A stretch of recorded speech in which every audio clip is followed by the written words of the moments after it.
наврӯз таҷассумгари некию накӯкорӣ, бахшоишу меҳрубонӣ ва созандагию бунёдкорӣ мебошад, ки имрӯз ба ҷашни ҷаҳонӣ мубаддал гардидааст. истиқбол аз ин ҷашни фархунда дар баҳори истиқлолияти давлатӣ бешак омили сулҳу субот, ваҳдату якдилӣ гардида, азму иродаи мардуми шарифи Тоҷикистонро дар роҳи бунёди ҷомеаи шаҳрвандӣ инъикос менамояд. вобаста ба таърихи пайдоиш ва суннату оинҳои ин ҷашни бостонӣ суҳбате дорем бо фарҳангшинос, директори генералии муассисаи давлатии муҷтамаи ҷумҳуриявии осорхонаҳои Кӯлоб, Асозода Ҳотам Раҷаб. ташаккури зиёд, ки устод барои суҳбат вақт ҷудо кардед ва хуб мегуфтед, ки таърихшиносон оиди бостонӣ будани ин ҷашни қадима чӣ матолибҳои илмӣ доранд? ташаккур. миллати тоҷик яке аз кӯҳантарин миллатҳои олам дониста мешавад ва пиромони таъриху таҳаввулоту пешрафти ин миллати бостонӣ даҳҳо ва ҳатто садҳо корҳои илмӣ ба сомон расида шуданд ва махсусан оиди расму оин ва анъаноте ки ин миллат аз қадим дошт ва имрӯз аксари он расму оин ва ҷашнҳо бо ба даст омадани истиқлолияти давлатӣ эҳёву аз нав зинда гардиданд, ҷойгоҳи хосаи худро дар арсаи байналмилалӣ, дар байни милали дигари олам касб намуданд. бале. хуб, махсусан агар дар бораи наврӯз сухан бигӯем, бояд пеш аз ҳама гуфт, ки таърихияти ин наврӯз ё таърихияти ин ҷашнвора ба дуриҳои дур мерасад. масалан, баъзе муаррихон ин сарчашмагирӣ, ин идро ба давраи бобулиён гуфтанд, дигаре онро ба давраи ҳахоманишиҳо марбут медонанд, ишора карданд. бале чуноне ки аз сарчашмаҳо, махсусан аз осорулбоқияи абурайҳони берунӣ, таърихи байҳақӣ дар китоб луғатномаҳои Бурҳони Қотил, масалан дар луғатномаи Деҳхудо ишора шудааст ва ишора ба таърихияти он рафтааст. бештаран ин ҷашни наврӯз аслан дар замони ҷамшед, чуноне ки ривоят шудааст, ҷамшед девҳо дар ихтиёр дошт ва болои гилеме мепарид ба осмон ва чун нури хуршед шед, яъне нури ҳамун офтоб аз болои сари мардум ба болои сари мардум расид, баъд яъне ҳамун абри пора ва ном ниҳодан ба илова шуд ба исми ҷам, яъне ҷамшед шуд. ва мардум ҳам бо дидани ҳамин манзара дар шигифт ҳам афтоданд. бале, ва ҳамин ҷам махсус гӯё ки маншаи аввалияе ки сабаб гардид ки ҷамшед ҷашн гирифт наврӯзро, ин аслан анами ҳодиса буд. яъне ки пайдо шудани баъди зулумот, пайдо шудани нури хуршед. ва дар замони ҷамшед масалан наврӯз ду қисмат таҷлил мешуд. наврӯзи ом буд ва наврӯзи хос. наврӯзи ом аслан байни табақоти миёна ва пасти ҷомеа сурат мегирифт. як рӯз, ду рӯз наврӯз мекарданд, хушнудӣ мекарданд.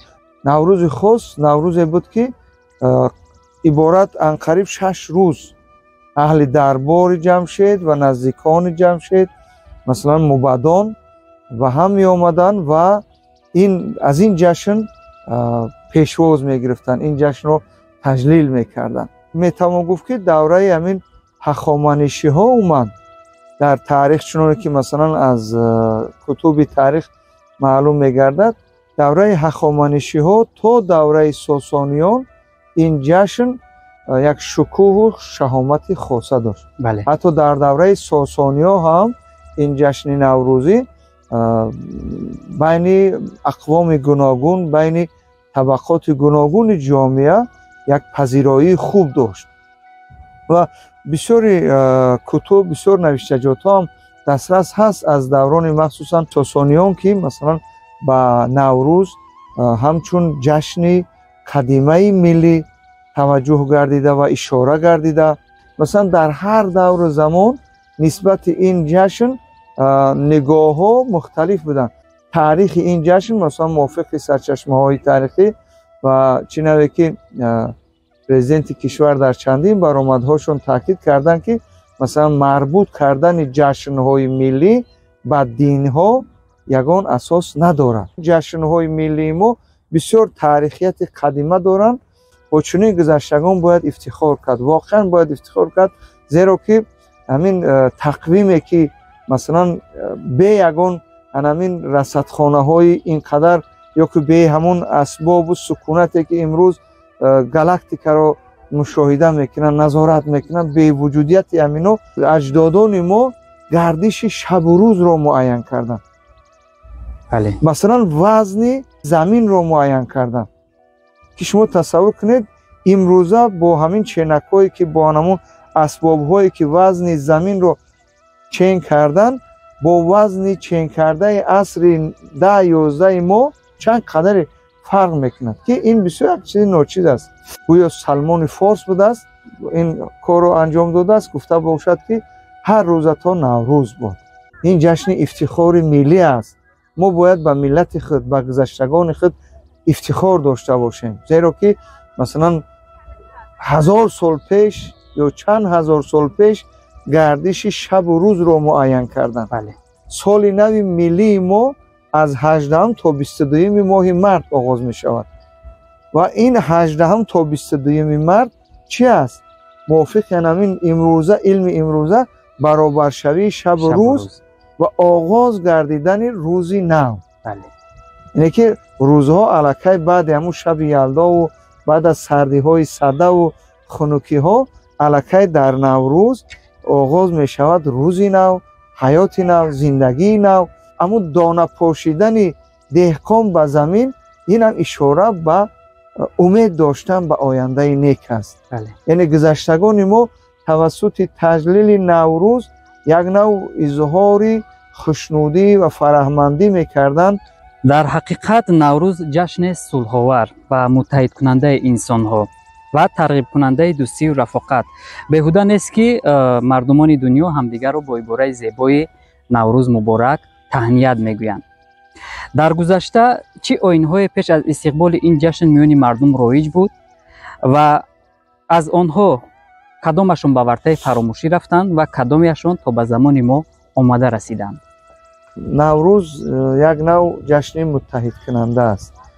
бибинед сабаб мешавад ки дар як рӯз ё дар чанд рӯз бо ба даст омадани истиқлолияти давлатӣ масалан дар тӯли чанд рӯз рӯзҳои истироҳатӣ дар Тоҷикистон махсусан эълон мегардад ва дар ин рӯзҳо мардум сайру гашти наврӯзӣ мекунанд.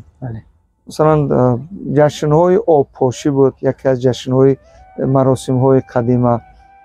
маросими чаҳоршанбебадар буд ки дар рӯзи чаҳоршанбебадар, рӯзи ҳамун чоршанбее ки дар Наврӯз меомад, масалан мардум аслан аз хонаҳои худ берун мебаромаданд, ба саҳро мерафтанд, ба кӯҳу даман мерафтанд, ба сабзазор дар сабзаҳо менишастанд.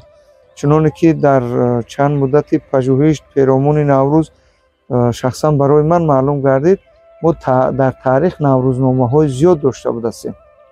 масалан адибони мо дар бораи Наврӯз бисёр суханҳои пурарзиш гуфтанд. дар фолклори тоҷик ҳам ба ин мавзӯъ, ба ин масъала, яъне мадҳу ситоиши Наврӯз ниҳоят зиёд аст. хуб маросимҳову ҷашнҳое ки дар Наврӯз мешуд воқеан муттаҳидкунанда буданд. гӯштинҳо барпо карда мешуд, қувваозмоиҳо, бандкашиҳо. масалан оддитарин ҷузъиёт, масалан байни мардум тухумбозӣ мекарданд. байни якдигар мардум байни якдигар хурусҷанг меандохтанд. хуб бандкаш мекарданд. баъзан байни духтарҳо бозии панҷак буд. ино ҳамашон як нав муаррификунанда ё ки эҳёкунандаву рӯшанкунандаи ҳамун ҷашни Наврӯз буданд. ва ба хушбахтӣ имрӯз ҳам хеле ки зикр кардем, имрӯз ҳам аз ин ҷашн ҳамчун ҷашни ваҳдат овар, ҳамчун ҷашни сулҳ овар, ҳамчун ҷашне ки боиси муттаҳид гардидани миллат мешавад. ин нуқтаи асосӣ аст. имрӯз замоне ҳаст ки махсусан дар замони ҷаҳонишавӣ миллати мо бояд муттаҳид бошад. то агар мо муттаҳид набошем, аз тамаддуни гузаштаи хеш ҳифозат карда наметавонем. ва маҳзан ҳамин ҷашни наврӯз бар ин ҷашнҳо, ҷашни сада, ҷашни тиргон, ҷашни меҳргон, яъне инҳо ҷашнҳое ҳастанд ки асбоби ба ҳам омадани миллат мешаванд. яъне ки ҳамин ҷашнҳои таърихии мо, мин ҷумла ҷашни наврӯзи бостон воқеан арзиши арҷгузориро дорад. ва бояд имрӯз миллати мо ки масалан ҳама ҷо ва ҳама вақт аз таърихияти худ мегӯем, мо бояд ба ҷаҳониён битавонем муаррифӣ намуда ки воқеан ин миллат таърихи ниҳоят қадима дорад ва қадимияти он маҳз бо таҷлили ин ҷашнҳои масалан бостонӣ рӯшантар аст. ҳар коре ки мо мекунем бояд ки мадраки илмӣ дошта бошем. мо бояд ки огоҳона ба ин ва ё он масъала наздик шавем. ва маҳзан ҳамин наздикшавии мо, огоҳона наздик шудан ба масъалаи омӯзишу пажӯҳиш перомони Наврӯз ва муаррифии Наврӯз боис мегардад ки масалан касе аз берун, аҷнабӣ аз берун ба Наврӯзи мо ва умуман ба миллати мо лакна ворид карда наметавонад. саломат бошед устоди азиз. шумо дар боло зикр кардед ки наврӯз таҷассуми пирӯзӣ бар зулмот, гармӣ бар сардӣ ва хубӣ бар бадӣ мебошад. ҳамин муборизаи ду қувва, қувваи некӣ ва бадӣ, маншаи асосии ҳастии инсон аст. яъне анамин бо гарм шудани ҳаво, яъне баромадан аз сардиҳо, инсон дар вуҷуди хеш, дар ҳастии хеш раҳоиш эҳсос мекунад. яъне раҳоӣ аз чӣ? аз ҳамун сардӣ, аз хунукӣ, расидан ба гармӣ, як қуввае пайдо бале бале як нав муҳаббат ё ки умед пайдо мекунад. яъне поёни шаби сиёҳ сафед аст. ҳамун ғолибияти сафедӣ бар торикӣ, бар сиёҳии шаб, ғолибияти қувваи некӣ бар бадӣ. ташаккури зиёд барои як суҳбати пурмуҳтаво. дар фарҷоми суҳбат чӣ таманниёте доред? мегӯянд ки наврӯз шуду лолаи хушранг баромад. наврӯз шуду лолаи хушранг баромад, булбул ба тамошои дафу чанг баромад. мурғони ҷаҳон ҷумла бикардам парвоз, мурғи дили ман аз қафаси танг баромад. таманнои онеро дорам ки миллати ман ҳар рӯзаш наврӯз бошад ва ин миллат сазовори он аст ки ҳамеша сурур дошта бошад, ҳамеша ид дошта бошад ва ба ҳама ҳамватанони азиз ҷашни наврӯзро мубораку ҳумоюн мегӯям. саломат бошед. имрӯз мардуми шарафманди тоҷикистон ҷашни наврӯзро дар баробари ҷашни истиқлол азизу гиромӣ медоранд ва ин ду ҷашн дар саросари ҷумҳурии тоҷикистон бо як шукӯҳу шаҳомати хоса таҷлил мегардад. бинандагони азиз, дар ҳамин ҷо расидем ба фарҷоми барнома. наврӯзатон муборак бошад.